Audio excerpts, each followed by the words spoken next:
السلام علیکم ناظرین، گیٹ اپ پاکستان پہ خوش آمدید۔ آج ہمارے مہمان ہیں بیرسٹر ظفر اللہ خان۔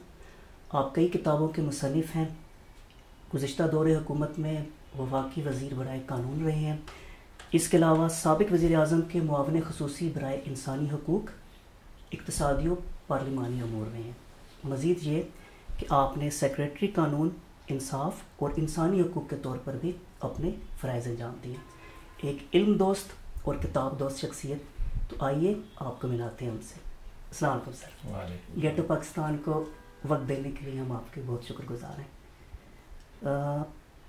بیرسٹر صاحب، پاکستان کے سیاسی منظرنامے پہ اگر ہم نظر دوڑائیں تو ہمیں یہاں سرمایہ داروں اور جاگیرداروں کا غلبہ دکھائی دیتا ہے۔ یہ مشاہدہ کس حد تک درست ہے؟ بسم اللہ الرحمن الرحیم۔ پاکستان کا جو سیاسی اور سماجی سسٹم ہے، یہ بنیادی طور پر ابھی ٹرانزیشن میں ہے۔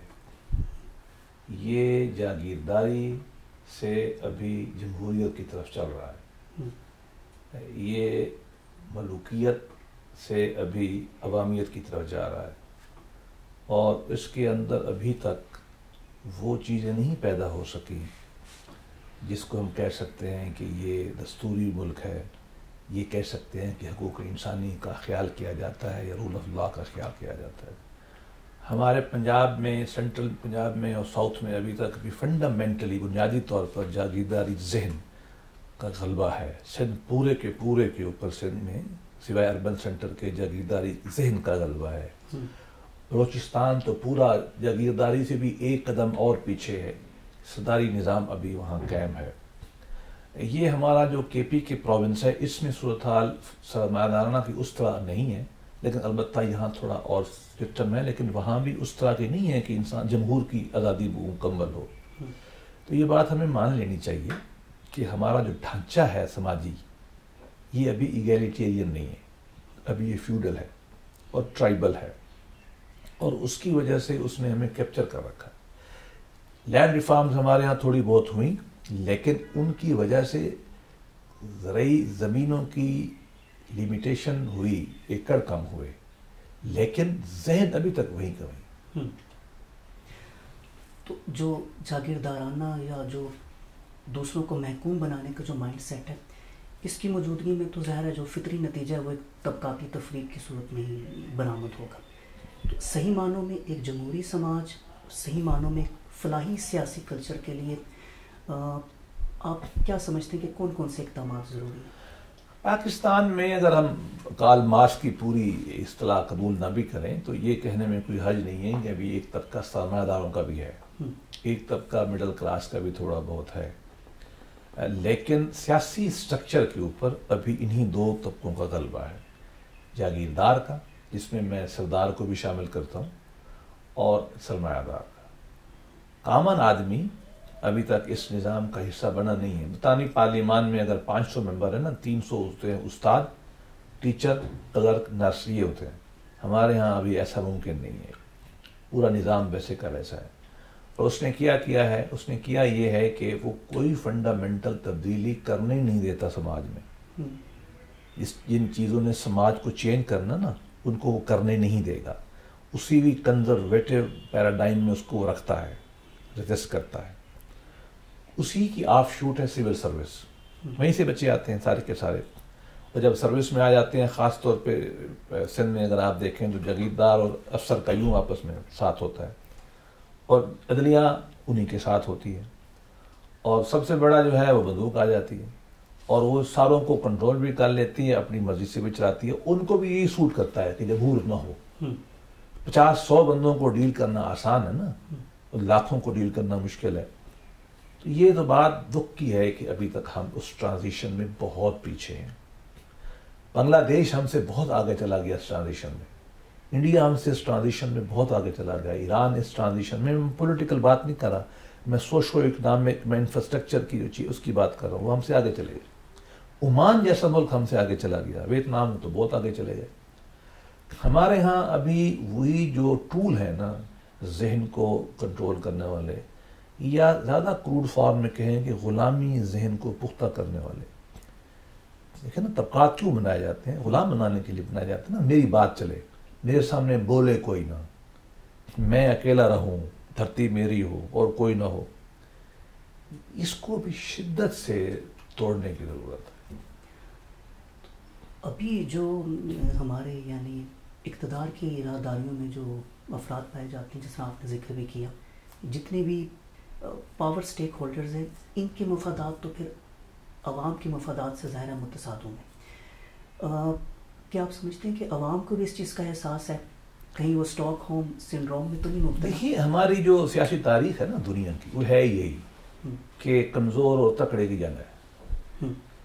اور تکڑا جو ہے اس میں یہ سب شکلیں ہیں، بندوق بھی اسی کی شکل ہے، جگیرداری بھی اسی کی شکل ہے، آئیڈیالوجی جو ہے جو کبھی مذہب بھی اسی کی شکل اختیار کر لیتا ہے، اور ایک طرف دوسرے لوگ ہیں جو زندہ رہنے کا حق مانگتے. یہ ان کی دو جہد سے ہی تاریخ آگے بڑھی ہے. بعض ممالک میں بعض تہذیبوں نے اس کو، اس فاصلے کو تیز کر لیا ہے، مکمل ابھی بھی نہیں ہوا، لیکن بعض نے تیز کر کے بہت سارے جو عمومی آزادی کے مظاہر تھے وہ لے لیے. ان کو پولیس والا اب غلام نہیں بناتا، لا بناتا ہے غلام. ان کو کچہری میں وہ ذلیل نہیں ہوتا، تھانے دار پٹواری سے وڈیرے سے اس کی ذلت نہیں ہوتی، چودھری سے ملک سے. ہم ابھی بھی وہیں کی وہیں کھڑے ہیں. ہم ابھی ہماری، میں تو تھوڑا سخت کہتا ہوں، ہماری جو تہذیب ہے ملک کی یہ ارسٹڈ ہو گئی ہے، گرفتار ہے. ان سب لوگوں نے گرفتاری کی ہوئی ہے. لیکن اس کا مطلب یہ نہیں ہے کہ ہم نے ضرورت نہیں کرنی. ہم جو بیٹھے بات کر رہے ہیں تعلیم کے لیے کر رہے ہیں، اور یہ بھی صحیح ہے کہ لوگ بھی اب آگے آ رہے ہیں. ایسا نہیں ہے کہ یہ لوگوں نے تو آزادی لینی ہے نا. وہ مطلب غلامی تو کوئی رہنے کو پسند نہیں کرتا نا. غلامی تو انسان خدا بھی قبول نہیں کرتا. خدا سے بھی اگر محبت کا رشتہ ہو تو وہ چل جاتا ہے. خدا کو اگر آپ سختی لیں گے تو لوگ اس کو بھی چھوڑ دیتے ہیں. اب ہمارے انگڑائی پائی جاتی ہے، انگڑائی. اس کے کچھ مظاہر آ گئے ہیں، آپ کو مل جاتے ہیں، لیکن ابھی لوگ آزادی چاہتے ہیں.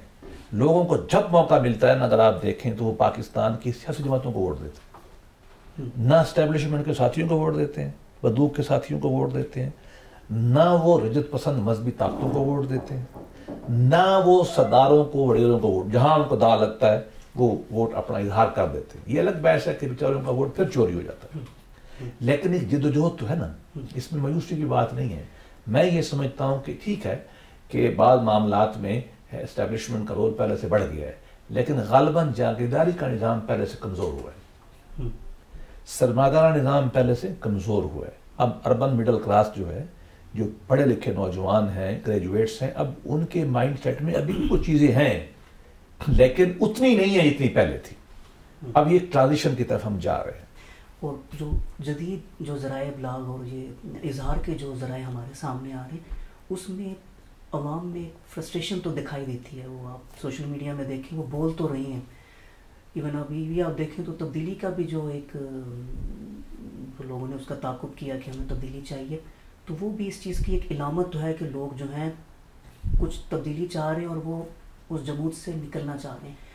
تو کمزور جو ہے نا، اس کو تو جو بھی چیخنے کا راستہ ملے گا وہ چیخے گا. آپ مین سٹریم میڈیا پہ تو وہ آ نہیں سکتا، لہذا سوشل میڈیا ایک نئی بلیسنگ مل گئی اس کو استعمال کرتا ہے، اور وہ بڑی شدت سے کرتا ہے اور بڑے غصے سے کرتا ہے. میں اس کو دیکھتا رہتا ہوں، بڑی شدت اور غصہ ہے. بظاہر یہ لگتا ہے کہ غالباً یہ پری فرینچ ریولوشن پہ ہم کھڑے ہیں یا پری ایرانین ریولوشن پہ ہم کھڑے ہیں. اتنا غصہ ان میں نظر آتا ہے. یہ اچھی بات ہے، اچھی بات ہے. اس مطلب کنٹرول کے جو میکنزم ہے وہ کمزور ہو رہے ہیں، ابلاغ بڑھ رہا ہے، ان کی تعلیمات آگے بڑھیں گی. اور جو تبدیلی ہے، دیکھیں اس کا ایک ایلیمنٹ یہ تھا، لیکن آپ دیکھیں نا کہ وہ تبدیلی، وہ داغ اجالا، وہ شب گریز اثر بن گئی نا، کہ اس نے جو چیزیں تھوڑی بہت آگے چلی گئی تھیں، پولیٹیکل پارٹیوں کا آگے جانا، عدلیہ کا تھوڑا آزاد ہونا، میڈیا کا تھوڑا سا آزاد ہونا، یہ چیزیں آ رہی تھیں. اس تبدیلی کے نتیجے میں جو چیزیں ہوئی ہیں تو بنیادی طور پر یہ ریئیکشنری سوسائٹی کی طرف لوگ واپس چلے گئے. جو اس تبدیلی کے نام پر اصل جو آپریٹرز تھے، انہوں نے وہ تبدیلی آنے والے سارے ایلیمنٹ کو کچل دیے. ایک ریٹروگریسو سی بن گئی ہے. لیکن صاف ظاہر ہے عوام کے اندر زندہ رہنے کا جذبہ ہے، وہ تبدیلی چاہتے ہیں. ہم بھی اس لیے آج بیٹھے ہوئے بات کر رہے ہیں، اور مجھے یقین ہے کہ اب ہمارا زیادہ لمبا سفر نہیں ہے. ہمارے ہاں بہت اس پہ کام ہو چکا ہے ہر لحاظ سے. اب پولیٹیکل پارٹیاں بھی تھوڑا اپنے آپ کو اس لا رہی ہیں اس نیریٹو میں کہ بھائی عوام کو ووٹ ملنا چاہیے. دانشور بھی اب زیادہ تر جو ہیں اگر بک نہیں جاتے تو اس طرح باتیں کرتے ہیں, شاعر اس طرح کی باتیں کرتے ہیں, یونیورسٹیوں میں باتیں ہوتی ہیں. ایک گھر میں ایک آدمی جو ہے ایک پرانی پارٹی کا ہے تو بچہ اس کا کسی نئی پارٹی میں چلا جاتا ہے. اس بات کی علامت ہے نا کہ سوشل موبلٹی بھی ہو رہی ہے اور لوگوں میں تڑپ ہے. اور میڈیا کا آپ نے ذکر کیا, وہ غصہ بتاتا ہے ان کو کہ لوگ مطلب ایک عجیب سی اصطلاح میرے ذہن میں نک پہ آئے ہوئے ہیں, مطلب اس طرح کہتے ہیں نا محاورے میں کہ بالکل وہ بوائلنگ پوائنٹ پہ آئے ہوئے ہیں.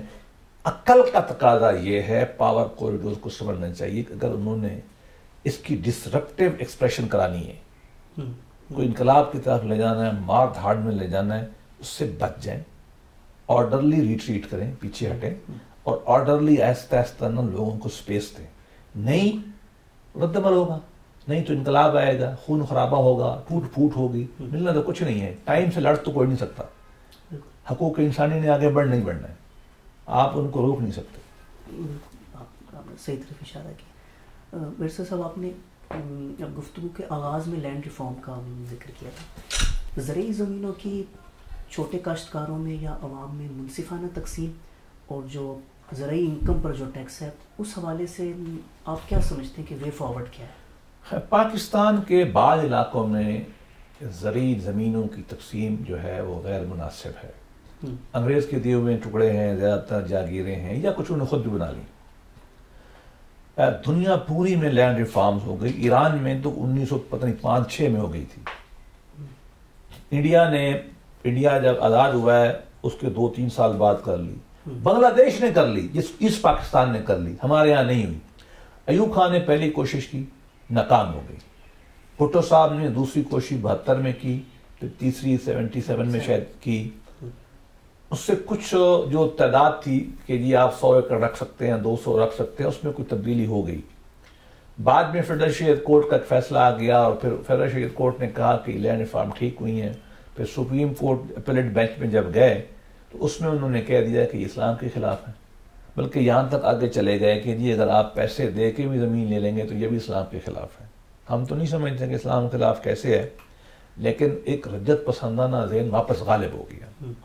واپس عملاً یہ ہے کہ اب سندھ میں عام طور پر جاگیرداری اپنی ورسٹ فارم میں پائی جاتی ہے, جہاں تک کہ بانڈڈ لیبر تک وہاں موجود ہے. ایگریکلچر کے اندر بانڈڈ لیبر. میں حیران ہوں کہ جب ہم لوگ سندھ میں نوکری کرتے تھے تو وہاں ٹینڈنسی ایکٹ میں یہ لکھا ہوا تھا کہ اگر کسی وڈیرے نے کسی کاشتکار سے پیسے لینے ہیں تو اس کو پکڑ کے بٹھا سکتا ہے جب تک وہ پیسے نہ دے. یہ تو قید ہے نا. یہ بعد میں ہمیں تو عقل نہیں آتی, بین الاقوامی اداروں نے ہمیں سمجھایا اور یہ لا ٹینڈنسی ایکٹ جو ہے نا ان کا وہ چینج ہوا. پنجاب کے بھی بہت سارے علاقوں میں ہے ابھی, لیکن اس سے مائنڈ سیٹ ابھی اور وسیع پیمانے پر موجود ہے. جہاں لینڈ ریفارم ختم بھی ہو گئی ہے نا, ہولڈنگ چھوٹی بھی ہو گئی ہے, مائنڈ سیٹ ابھی ہوئی ہے وڈیرے والا.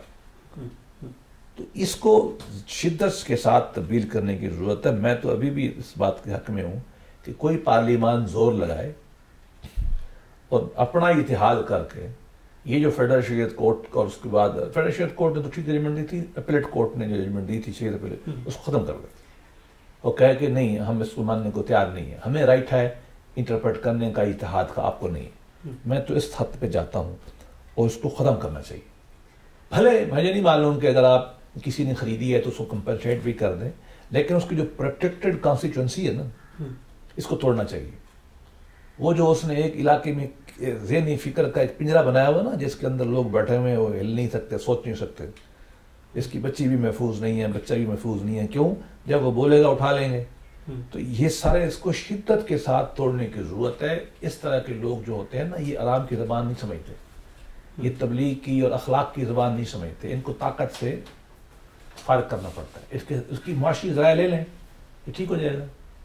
آپ نے 1989 کے شریعت اپیلیٹ بینچ کا حوالہ دیا جنہوں نے مظفر علی قزلباش کیس. ہاں وہی کیس بالکل. اس کو آپ نے کہا کہ اس کو ختم کرنا چاہیے یا جو بھی, لیکن 2011 میں عابد حسن منٹو صاحب نے ریویو پٹیشن فائل کی اور آج ہے 2022 اور وہ 2011 سے 22 تک کا عرصہ تو گزر گیا لیکن پٹیشن کہیں دیکھیے اس میں ٹیکنیکل مجبوریاں ہیں، وہ ریویو نہیں تھا، وہ انہوں نے 184(3) میں جانے کی کوشش کی تو اس پہ جانا مشکل ہے۔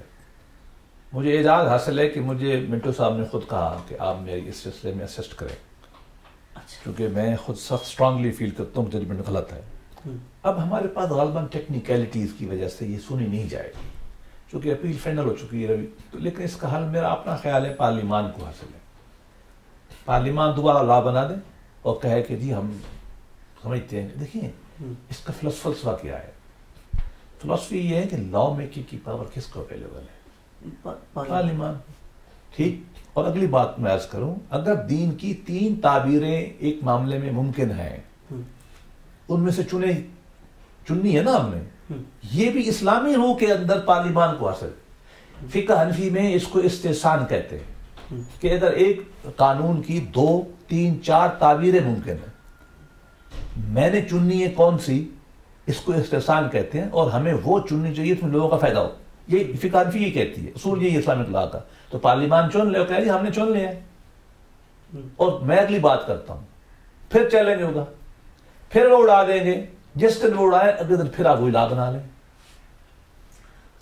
یہ کرنا پڑے گا آپ کو۔ اگر کوئی طبقہ ایک خاص مینٹیلٹی کا نمائندہ بن کر، گارڈین بن کر سماجی معاشی تبدیلی کو چیلنج کرتا ہے تو اس کے ہاتھ میں جو دی ہوئے ٹول ہے نا وہ ہم لے لیں گے۔ اس میں بری بات کہے کی ہے، ہم نے دی ہے نا، یہ جو کون اپوائنٹ کرتا ہے؟ میں کرتا ہوں نا۔ پاکستان قائم شروع کہاں سے ہوتا ہے؟ We the people of Pakistan established an order. ہم تنخواہ دیتے ہیں نا، جج کون ہے؟ ہمارے امپلائی ہیں نا، ہم نے بنایا نا ان کو، ہم لے لیں ان سے پاور۔ ہمیں نہیں پسند آپ کی بات، یہ ہم نے آپ کو رکھا تھا کہ آپ ہمارے مفادات کو پروٹیکٹ کریں، آپ نے تو ہمارے مفادات کے خلاف جو ہے ان کو پروٹیکٹ کیا، ہم آپ سے پاور لے لیتے تھے، مشکل کیا کی ہے؟ بالکل ٹھیک۔ تو اس کے لیے تو میں سمجھتا ہوں پہلے نمبر پہ عوام کو اپنے حقوق کا ادراک ہونا چاہیے، ان کو معلوم ہونا چاہیے کہ ان کے حقوق کی راہ میں مزاحم کون ہے، اور اگر وہی ان کے نمائندگان ہی مزاحم ہیں تو پھر ان کے خلاف وہ بولیں تاکہ نیچے سے ایک پریشر اوپر جائے اور سیاسی جو قائدین اور جماعتیں ہیں یہ جو بحث ہے نا کہ پہلے کون بعد میں کون، یہ کوئی ریلیونٹ نہیں ہے۔ دیکھیں یہ آزادی کی جوہد ہے، یہ تو جوہد ہے، جو بھی کر لے، جتنا بھی کر لے، آپ کے جو ذمے آپ اپنا کام کریں، میرے ذمے اپنا۔ میرا دیکھیں نا یورپ کے اندر جو سماجی تبدیلی آئی ہے اس کے پیچھے تو دانشوروں نے موومنٹس تھی نا۔ اگر آزادی کی وہ موومنٹس نہ چلاتے، رینیسنس کے بعد انلائٹنمنٹ کا پیریڈ نہ آتا، ریفارمیشن نہ ہوتی، ٹھیک، ریفارمیشن سے پہلے وہ بھی اس طرح کی چبلے مارتے تھے کہ لینڈ ریفارم نہیں ہو سکتی، ریفارمیشن کے بعد انہوں نے، ان کے مذہبی لوگوں نے کام کرنا بند کر دیا۔ وہاں آپ کو لاک ملتا ہے، جے ایس مل ملتا ہے، روڈ فلوسو ملتا ہے، والٹیئر ملتا ہے۔ وہ لوگ آئے، انہوں نے کہا بھائی نہیں، ہم انسان آزاد ہیں، آپ کون ہوتے ہیں ہمیں غلام کرنے والے میں؟ جی ٹھیک ہے نا جی، برق آ گیا امریکہ میں، اپنے لوگ آ گئے۔ یہ بھی ضروری ہے ان لوگوں کا آنا۔ ہمارے ہاں بہت تھیوریٹیکل کنفیوز پائی جاتی ہیں کہ رائٹ ٹو رول ہے کس کا۔ کچھ لوگ کہتے ہیں بس اللہ نے دے دیا، جی اللہ پاک نے اس طرح نہیں، اللہ نے تو کہا اپنے معاملہ خود طے کرو۔ کچھ کہتے ہیں جی اللہ عزت دیتا ہے، اللہ ذلہ دیتا ہے۔ مطلب کیا ہے کہ میں آپ کی گردن میں مسلط ہوں، مجھے خدا نے آپ پہ مسلط کیا، ڈیوائن رائٹس کا۔ اب یہ باتیں دانشوروں کو کرنے کی ضرورت ہے۔ بھائی آپ آزاد ہیں، سچی بتاؤ ہمارے لوگوں کو ابھی آزادی کا مفہوم ہی نہیں پتا۔ ہم صدیوں سے غلامی میں رہ کے ہمارا ذہن ہی غلامی کا سوچتا ہے۔ اس کو توڑے گا کون؟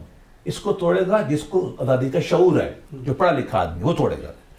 سیاسی جماعتیں جو ہیں وہ ان کو چاہیے کہ وہ لوگوں کو آرگنائز کریں، لیکن پرابلم یہ ہے کہ ان میں لوگوں کا قبضہ ہوتا ہے۔ لیکن یہ لمبی جدوجہد ہے، جہاں جتنی کوئی کر سکتا ہے اتنی کرتے چلا جائے۔ اس بحث پہ مت پڑیں کہ میں کچھ نہیں کر سکتا، بس میں اپنا چراغ جلانا ہے مجھے، شکوہ ظلمت بس یہی ہے۔ اب دیکھیے وہ جیسس کا بھی یہی قول ہے، حضرت مسیح علیہ السلام کا، کہ اندھیرے کو گالی دینے سے کیا ہوتا ہے، موم بتی جلا دو۔ اور یہ احمد فراز کا شعر تو مجھے بہت ہی پسند ہے کہ اپنے حصے کی کوئی شمع جلاتے جاؤ۔ اور اگلی بات، جتنا اندھیرا زیادہ ہوگا نا، چھوٹی شمع سے روشنی آتی ہے۔ آپ جلائیں شمع، جس کا گا لگتا ہے جمع جلائیں۔ قوموں نے یہی کیا نا، قربانیاں دی ہیں، آزاد ہو گئے۔ اب ہم آدھی آزادی اور آدھی غلامی میں کھڑے ہیں۔ ٹرانزیشن کا ہی مفہوم ہے نا، ہم نے اس سے آگے جانا۔ ہمیں سحر کے آثار بارہ دکھائی دے رہے ہیں، یقیناً ہم نے مایوس کی ضرورت کوئی نہیں. تاریخ انسانی جو ہے وہ آپ کا سب سے بڑا ایک ٹیسٹ ہے نا, ایک انڈیکیٹر ہے ہیومن. دیکھو فرعون تو اب نہیں ہو سکتا نا, کیا ہو سکتا ہے؟ اب نہیں ہو سکتا. اس کی وجہ ہے کوئی قبول کرنے پہ تیار. اب چھوٹے فرعون آتے, چھوٹے چھوٹے فرعون. ہٹلر بھی آیا, چلو شگیر آئے, وہ چلے گئے. اب ان کا بھی آنا مشکل ہو گیا میری ذاتی رائے میں. اب تیمور نہیں آ سکتا کوئی, اب غوری شوری نہیں آ سکتے. اب نیشن سٹیٹس بن گئی ہیں, لوگوں آئین بن گئے ہیں, تبدیلیاں مشکل ہو گئی ہیں. چھوٹے موٹی جو چلتی رہتی ہیں ہمارے یہاں, کبھی طالبان کبھی یہ بھی انہی طاقتوں کا حصہ ہیں. مذہب کو استعمال کروا کر وہ لوگ اپنے ظالمانہ ڈیوائن رائٹس کو, یا وہ جاگیردانانہ جو مائنڈ سیٹ ہے کہ آپ میرے غلام ہیں, چاہے وہ سول سروس کا ہے جہاں ہے, چاہے وہ اسٹیبلشمنٹ عدلیہ کا ہے, چاہے افواج کا ہے, سارے ہے ہوئی, ان کو آپ کا ووٹ چھیننے کے لیے ان کو استعمال کرتے ہیں ابھی بھی. لیکن اب وہ معاملہ ان کا بھی نہیں رہا. آج آپ ووٹ کرا دیں, دیکھیں ووٹ کتنے ملتے ہیں. پاکستان کے عوام تو ووٹ دیتے نہیں ان کو, غلط مسئلہ پوچھ لیتے ہیں ان سے, نکاح ساری چیزیں کراتے ہیں, طلاق بھی پوچھ لیتے ہیں, ووٹ نہیں دیتے. اور یہ معاملہ آج کا نہیں ہے, یہ قاعدہ رحمۃ اللہ سے طے ہو گیا. میرے استادوں میں بڑے بڑے لوگ تھے, سر مدین رحمۃ اللہ علیہ عظیم لوگ تھے, مولانا ابو کلام آزاد عظیم آدمی تھے, عطاء شاہ بخاری رحمۃ اللہ علیہ الملتانی کمال کے لوگ تھے. لوگوں نے ووٹ نہیں دیا ان کو. انہوں نے کہا بھائی دیکھو نہیں, مسئلہ آپ سے پوچھیں گے, سیاسی قیادت ہم نے اقبال کو دینی ہے, ہم نے کس کو دینی ہے, قید محمد جناح کو. حالانکہ جناح اسلام کا نام لیتا ہوا سوٹڈ موٹڈ آدمی تھا نا. لوگوں نے کہا نہیں, ووٹ اس کو دیں گے, اور یہی اسلام ہے. اسلام کہتا ہے کہ آپ نے اپنے معاملات خود طے کرنے. تو یہ سوچ اب آہستہ آہستہ آ رہی ہے. کم از کم میں تو اللہ کہتا ہوں, میں تو غلامی پہ تیار نہیں. مجھے تو آزادی کھپے, مجھے تو آزادی چاہیے. میں تو اب اس معاشرے میں غلامی میں ساتھ نہیں لے سکتا. آپ نے کچھ دیر پہلے سندھ کا ذکر کیا کہ وہاں بہت ابتر حالات ہیں. تو میرے ذہن میں ایک مثال آتی ہے. جنوری 2018 میں وہاں ایک نوجوان خاتون ام رباب چانڈیو, ان کے والد, ان کے دادا اور چچا کو دن دہاڑے قتل کر دیا گیا. اور افسوس یہ ہے کہ اس کے جو انہوں نے جن ملزمان کو نامزد کیا ان میں ایک MPA بھی تھے. اور اس کے بعد لمبی جدوجہد کے بعد ابھی تک انہیں انصاف نہیں مل سکا. یہاں تک کہ سابق چیف جسٹس ثاقب نثار صاحب نے بھی سو موٹو لیا کہ ابھی تک وہ اس جدوجہد میں شامل ہے. وہ کہتی ہیں میری جان کو خطرہ ہے, لیکن چونکہ بہرحال چیف جسٹس صاحب نے نوٹس لیا تھا تو کچھ نہ کچھ تو سنوائی ہوگی. انصاف نہیں مل سکا. تو جیسا بہادر شاہ ظفر کہتے ہیں کہ دو آرزو میں کٹ گئے دو انتظار میں. ہمارے ہاں عدالتی نظام میں سائلوں کا ہجوم ہے اور انصاف ناپید دکھائی دیتا ہے. Justice delayed is justice denied. تو کون سے وہ عناصر ہیں یا وہ کون سے عوامل ہیں جن کو ایڈریس کرنے کی ضرورت ہے کہ انصاف کی فراہمی بر وقت ہو سکے اور داد رسی؟ آپ کے سوال میں 3 حصے ہیں. سندھ کا نظام, عدلیہ کا نظام, اور آگے کیا کرنا چاہیے. سندھ میں جاگیرداری کا بہت بڑا غلبہ ہے. سندھ میں لینڈ ریکارڈ ہی نہیں ہے. وہ ایک ہی آدمی نے 80 ہزار ایکڑ زمین رکھی ہوتی ہے. پٹواری ان کے ساتھ ملا ہوا ہے, افسر ان کے ساتھ ملے ہوئے ہیں, غریب لوگ بیچارے ابھی بہت بری حالت میں. پنجاب کا رہنے والا آدمی سندھ کے معاملات کا تصور ہی نہیں کر سکتا. سندھ بہت ہم سے بدقسمتی سے پیچھے ہے. وہاں ہاریوں کو قید کرتے ہیں, ان کی لڑکیوں کو باندھ کے رکھتے ہیں. میں وہاں ایسی تھا رہا, ہم وہاں پہ جا کے چھاپے مارتے تھے. کہتے جی انہوں نے ہمارے پیسے دینے, ان کی بچیاں اور ان کے بچے انہوں نے پکڑ کے بٹھائے ہوتے تھے. کوئی کس لیے, وہ انسان نہیں ہے. کیا وہ بھینس ہے؟ اور جو ہے اس کی بھینس تو نہیں ہے نا کہ آپ نے بھینس پکڑ لی اس کی. وہاں انسان کو بھینس ہی سمجھتے ہیں, اور وہ اس کی بیوی کو بھینس سمجھتے ہیں, اور بچوں کو جو ہے نا وہ بچھڑے سمجھتے ہیں. یہ مینڈ سیٹ ہوئی ہے سندھ کا. بدقسمتی سے وہاں اندرون سندھ میں سارے کے سارے 100% بڑے رہی آتے ہیں. اربن سینٹر کو آپ نکال دیں. پنجاب میں چلو پھر بھی کوئی پڑھا لکھا آدمی آ جاتا ہے. سندھ کا آپ دیکھ لیں پروفائل MNA MPS کا, آپ کو کوئی بھی مڈل کلاس کا آدمی ملے گا ہی نہیں. سب پروٹیکٹڈ کانسٹیچوئنسیز والے لوگ ہیں. تھانہ کچہری سندھ میں سوائے پیسے کے کام ہی نہیں کرتا. نماز پڑھ کے اثر آتا ہے, پھر پیسے مانگتا ہے. یہ سندھ میں عام بات. کوئی دستخط نہیں کرتا سوائے کرپشن, پیسے کے. یہ میں تو پریشان ہوں کہ سندھ والے بیچارے کیسے زندہ رہے. بروکن انڈے ٹوٹے ہوتے. سندھ کا سماج ٹوٹا ہوا انڈے کی حیثیت سے رکھتا ہے. ہماری سپریم کورٹ سوئے موٹو کرتی ہے. سوئے موٹو زیادہ تر استعمال ہوتا ہے لیجیٹیمیٹ گورنمنٹ کو توڑنے کے لیے, وڈیروں کو فائدہ دینے کے لیے.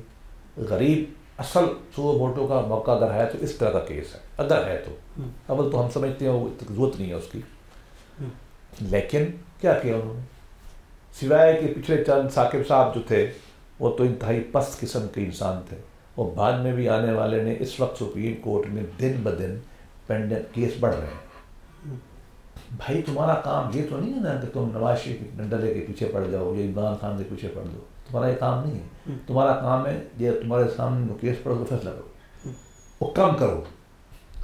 اس وقت پاکستان کی سپریم کورٹ میں کیسز پہلے سے بہت بڑھ گئے پچھلے 4-5-6 سال میں. یہ ظلم ہے, یہ بالکل ختم ہونا چاہیے. ان کو بھی چاہیے کہ یہ اپنا کام کریں, ان لوگوں کے معاملات کے فیصلے کریں, چھٹیاں ختم کریں, جو بھی سسٹم کرنے ہیں. اور اس طرح کے سو موٹو کا فائدہ نہیں ہوتا, عام طور پہ نقصان ہوتا ہے. کیسے؟ پولیس دباؤ میں آ کے چلان غلط بنائے گی. یہ ہم نے روز مسئلے دیکھے ہیں آپ, ٹھیک ہے نا جی. یہ سو موٹر اس طرح کا کہنا آسان ہے, ہم بطور وکیل بتاتے ہیں کہ نقصان دے گا, الٹیمیٹلی وہ چھوٹ جائیں گے. پولیس نے غلط گاؤں کر کے چلو پڑھو یہ کر کے ختم کر دیں. اس کا تو ہے کہ پولیس اپنا کام ٹھیک کرے, وکیل اپنا کام ٹھیک کرے, نہیں عدالتیں اپنا کام ٹھیک کرے. حیا انسان بنے, وہ عورت نہیں ہونے اور باپ, کسی کی بیٹی ہے, ماں ہے, بہن ہے. ہم انسان بنے, ہم ان کو بھینس نہ سمجھیں, ہم ان کو ایک عورت نہ سمجھیں, انسان سمجھیں اس کو. اور اتنی ہی تکلیف ہونی چاہیے ہمیں. اب پرائم منسٹر صاحب کی بیگم پہ کوئی ایک ٹویٹ آ جاتا ہے تو لوگ ہنگامہ کھڑا کر دیتے ہیں, تو بھائی وہ تم نے باپ بھی تو کسی کی ہے نا. تو یہ جب تک ہمارے اندر پیدا نہیں ہوگا نا کہ وزیر اعظم کی عزت زیادہ ہے اور غریب کی کم ہے, نہیں. میں تو کہتا ہوں وزیر اعظم کی عزت نہیں ہونی چاہیے, اس غریب کی ہونی چاہیے. کیونکہ اس سے پوچھنا ہے نا, رسپانسبل تو پرائم منسٹر ہے نا ہمارا, چیف منسٹر رسپانسبل ہے نا, جج رسپانسبل ہے. اب یہ اور کاموں میں پڑے ہوتے ہیں. اب ان کو بھی ری فوکس کرنے کی ضرورت ہے. جمہور جو ہے نا, جمہور, اس کا غلبہ ہونا چاہیے. جمہور کی فکر کا غلبہ ہونا چاہیے. ڈیسیژن میکنگ میں جمہور ہونے چاہیے, پیسے جمہور کو ملنے چاہیے. کچہری میں چلے جائیں آپ, سپریم کورٹ میں چلے جائیں. ابھی آج ادھر میرے سامنے یہ ہے, آپ جائیے, ججوں کے عدالتیں ہیں 100 فٹ کے کمرے کی, ان کا چمبر ہے 50 فٹ کے کمرے کا. 1 انچ, میں پھر کہنے لگا ہوں آپ کو, 1 انچ اس سپریم کورٹ میں جگہ اس آدمی کے لیے نہیں ہے جو کیس لے کے آتا ہے. جس نے پیسہ دیا, جس نے یہ کورٹ بنائی, اس کی بیٹھنے کی جگہ نہیں بنی. وکیلوں کی جگہ آپ نے چھوٹی موٹی دے دی ہے, وکیل اس کو گھسنے نہیں دیتے. کہاں بیٹھے گا؟ عورت آ گئی سندھ سے, مرد آ گیا, اس نے باتھ روم جانا ہے کہ نہیں جانا, گرمی سردی میں بیٹھنے کا نہیں بیٹھا. کل طریقے تو آپ اس طرح ڈالتے ہیں نا, آپ بلا لیا پھر طریق ڈال دیتے, وہ جائے گا کدھر؟ ظلم کی انتہا دیکھیں کہ پاکستان کی 99% عدالتوں میں لیٹیگیشن کرنے والے عام انسان کے بیٹھنے کا کمرہ نہیں ہے. یہ اسلام آباد ہائی کورٹ کی بلڈنگ بنی ہے نا, ہمارے زمانے میں ڈیزائن ہوا, نقشہ بن کے آئے اسلام آباد ہائی کورٹ سے. اب میں تو کھل کے کہتا ہوں, بھلے کوئی دوست ناراض ہو جائے, اس میں بیٹھنے کی جگہ نہیں تھی. اس وقت میں سیکرٹری لا تھا, میں نے کہا یار جن کے لیے کچہری بن رہی ہے, بھائی جج تو غیر اہم ہے نا, وکیل غیر اہم ہے, میرا کوئی اہمیت نہیں ہے. اہمیت تو اس بندے کی جس کا مسئلہ ہے, جو سائل ہے, میں اس کو ہیلپ کرنے کے لیے ہوں. جج اس کو اس کی بیٹھ نہیں رہی. یہ مائنڈ سیٹ ہے.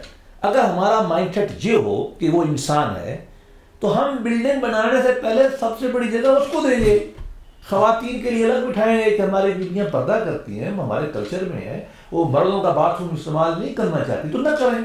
ہم کیوں ان کو ٹھوستے ہیں کہ بیچاری مردوں کا باتھ روم کوئی نہیں, ایک باتھ روم ہے. یہ ہماری مائنڈ سیٹ ہے. جب تک یہ نہیں ٹوٹے گا, یہ 180 ڈگری کا ٹرن چاہیے. ہم جج جو ہیں عدالت میں بڑے کمرے پہ, کوٹھیوں پہ, گاڑیوں پہ زور دیتے ہیں, مرنے کے بعد بھی کہتے ہیں ہمیں سیکورٹی دو. دیکھا نا ابھی چل رہا ہے مسئلہ. تو غریب وہ جو لوگ ہیں ان کو نہیں دینا کچھ. یہ اس کو بالکل بدلنے کی ضرورت ہے. یہ سسٹم نہیں چل سکتا. یہ انہیں کو پروٹیکٹ کرے گا, یہ انہیں کے ایجنٹ ہیں سارے کے سارے. بس کسی سیاسی جماعتوں میں بھی غلبہ انہیں کا ہے, عدلیہ میں, فوج میں, سول سروس میں تو ہے ہی ہوئی. یہ اسٹیٹس کو کے نشانی ہے ساری کی ساری. یہ ہماری آزادی کو کچلتے ہیں سارے کے سارے. یہ ہمیں زندہ نہیں رہنے دیتے. ہمیں تو انہیں سے لڑنا ہے. دیکھیں ہیومن رائٹس کی ساری تاریخ ہے کیا؟ انسان ورسز اسٹیٹ. اسٹیٹ ایک جبر کی نشانی ہے نا پوری دنیا میں. ویسٹ میں تو اب نہیں رہی, وہ تو ویلفیئر اسٹیٹس بن گئی ہے نا, یہ جبر کی نشانی ہے. ہم اس کے سبجیکٹ ہے, ہمارا ڈی سی آقا ہے, یہی کلچر ہے نا. عزت ماب وزیر, عزت ماب تم کہاں سے آ گئے یار؟ عزت ماب تو میں ہوں نا, جس نے آپ کو ووٹ دیا ہے, جس کو میں نے بنایا ہے. میں نہ کسی پارٹی کی بات کر رہا, نہ کسی اور, میں آپ کو عمومی بات کر رہا ہوں. یہ مائنڈ سیٹ جب تک چینج نہیں ہوگا نا کچھ نہیں ہونا. اور اس پہ ہمیں کام کرنے کی ضرورت ہے. بھائی یو آر نو بڈ, ہم مالک ہیں, ہم فیصلے اپنے آپ کریں, اس کی طرف ضرورت ہے.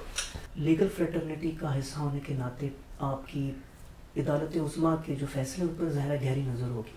تو میں چاہوں گا کہ آپ تھوڑا سا اس کو ریکیپ کریں کہ عدالت عظمیٰ کے جو فیصلے ہیں وہ پاکستان کے سیاسی اور سماجی کینوس پر کتنے اثر انداز ہوئے ہیں, مثبت یا منفی.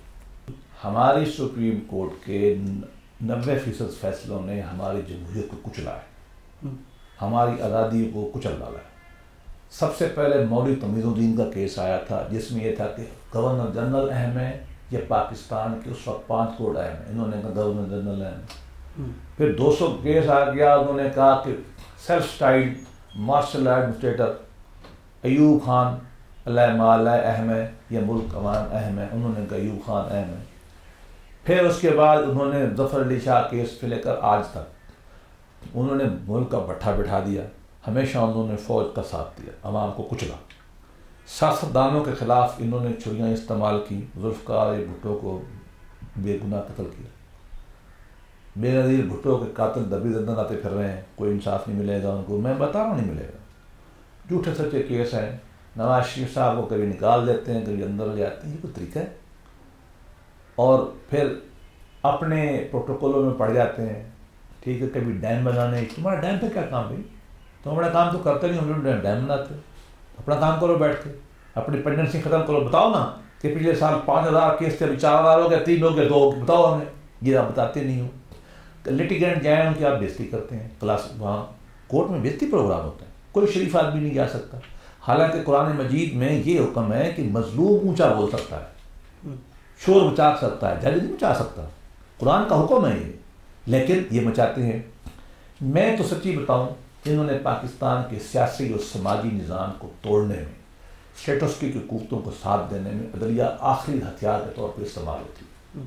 اور میں ایک دن کی بات نہیں کر رہا, میں نے آپ کو گورنر جنرل غلام محمد سے لے کر نواز شریف تک بتا دیا ہے کہ انہوں نے جب بھی چھری چلائی ہے عوام کے نمائندوں میں چلائی ہے.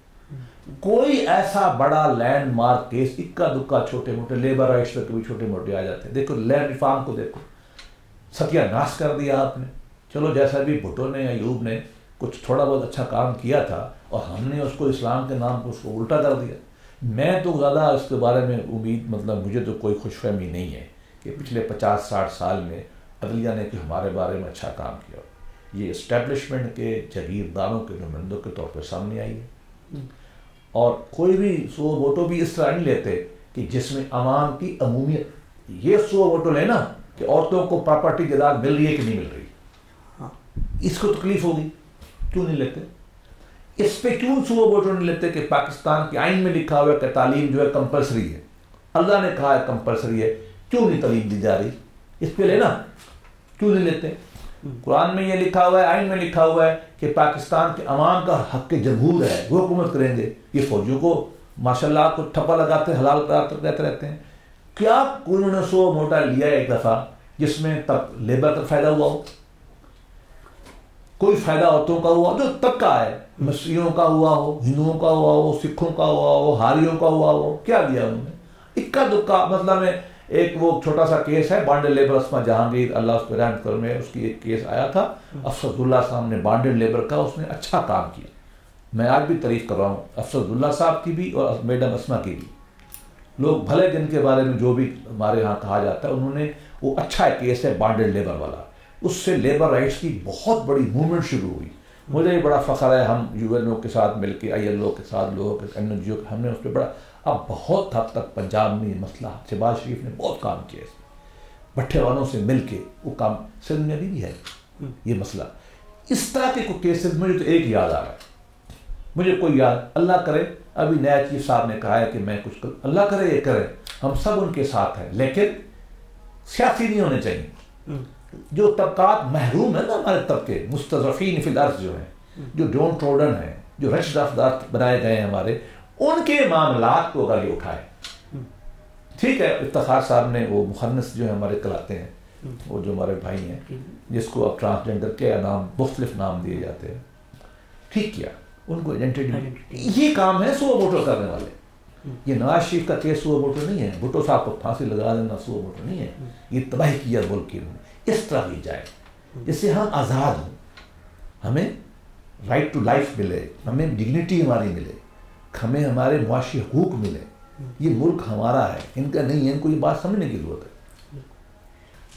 آپ نے جو مسائل ہیں ان کو بہت اچھا ڈائگنوز کیا، اور ہماری بھی یہی طرف ہے، پوری عوام میرے خیال آپ کی اس بات سے زیادہ اتفاق کرے گی. تو یہ پروگرام اور آپ کا جو کہا ہے، یہ میری خواہش ہے کہ دور تک اس کی گونج جائے.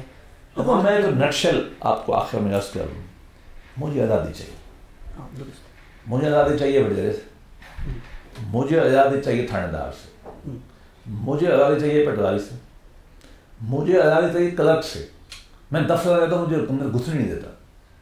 مجھے آزادی چاہیے پولیس کانسٹیبل سے، مجھے آزادی چاہیے اپنی پولیٹیکل پارٹیوں کے جبر سے، مجھے آزادی چاہیے عدلیہ کے ظلم سے، مجھے آزادی چاہیے اسٹیبلشمنٹ سے، مجھے آزادی جو ہے سانس لینے کی چاہیے، عزت کی چاہیے ان تمام وڈیروں سے، جگیرداروں سے، مذہب کے جھوٹے نمائندوں سے.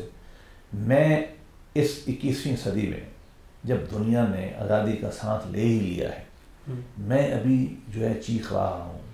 ابھی ان کی مجھے انہوں نے زنجیریں پہنائی ہوئی ہیں. میں تو اس بات پہ تیار ہوں کہ ہمیں اب اس کے لیے کہنا چاہیے نو. اب ہم برداشت نہیں کر سکتے. اب ہم بولیں گے آپ نے ہم پہ بہت ظلم کر لیے ہیں، آپ نے ہماری زبانیں بند کی ہیں، آپ نے ہمارے عقل تو ویسے بند کر رکھے. اللہ پاک نے عجیب ایک فکرہ کہا ہے، میں اس پہ بات ختم کر دیتا ہوں. قرآن مجید میں آتا ہے، اے نبی آپ ان کے کندھوں سے جسموں سے بوجھ اور زنجیریں اتارنے کے لیے آتے ہیں. یہ مذہب کا کام ہے. اسلام یہ آیا تھا، اس نے بلال کو کھڑا کیا وہاں سے غلام کو، اور امیر المومنین بنا کھڑے ہونے والے ان کے سامنے کھڑا ہونا مجبور کر دے المومنین کو. سلمان فارسی کو اٹھایا، ابو ہریرہ کو اٹھایا، سب غریبوں مسکینوں کو بادشاہ بنا. آزاد بادشاہ، میری مراد ہے آزاد ہے. ہم ابھی تک اسی غلامی میں بیٹھے. یہ اب اس کو ختم ہونا چاہیے. It's too late. بالکل. وہ مجھے اس پہ احمد الدین قاسمی کی نظر ذہن میں آتی ہے، زندگی کے جتنے دروازے ہیں مجھ پہ بند ہیں، تو ہمیں خود بھی دھکا دینا ہوگا ان دروازوں کو، اور نہیں یہ چابی چھین لینی ہم نے، یہ کسی نے نہیں کھول لی. یہ بات ذہن میں رکھیں. ظالم اخلاق کی اپیل نہیں سنتا، اس کے ہاتھ سے، اخلاقی قوت سے، عوامی آواز سے، ان کے ہاتھ سے یہ ظلم کی چابیاں چھیننی پڑیں گی. اور یہ جیسا کہ فرانس میں وہ غریبوں نے بھاگ کے بیسٹیل کی جیل توڑ دی تھی نا، اب یہ چھوٹے چھوٹے جو جیل خانے ہمارے انہوں نے بنائے ہوئے نا، چھوٹے چھوٹے، یہ سب ہمیں توڑنے پڑے. چلیں، آج کی گفتگو سے دروازے تو شاید نہ ٹوٹے ہوں، لیکن کوئی دریچے ضرور کھلے ہوں گے جس سے تازہ ہوا اندر آ رہی ہوگی، روشنی کی. ظفر صاحب اتنے اچھے طریقے سے اس پوری گفتگو کو آگے لے کر چلنے میں، جس سے مجھے بھی سیکھنے کو بہت ملا اور ہمارے سننے والوں کی بھی آگاہی میں اضافہ ہوگا، بہت شکریہ اس کا. اور ہم چاہیں گے کہ ہماری اگلی نشست میں یہ گفتگو مزید آگے چلے. ناظرین، اس کے ساتھ ہی آج کے پروگرام کا وقت اپنے اختتام کو پہنچتا ہے. اگلے پروگرام تک کے لیے مجھے یعنی آفاق نگر کو اجازت دیجیے. دیکھتے رہیے گیٹ اپ پاکستان.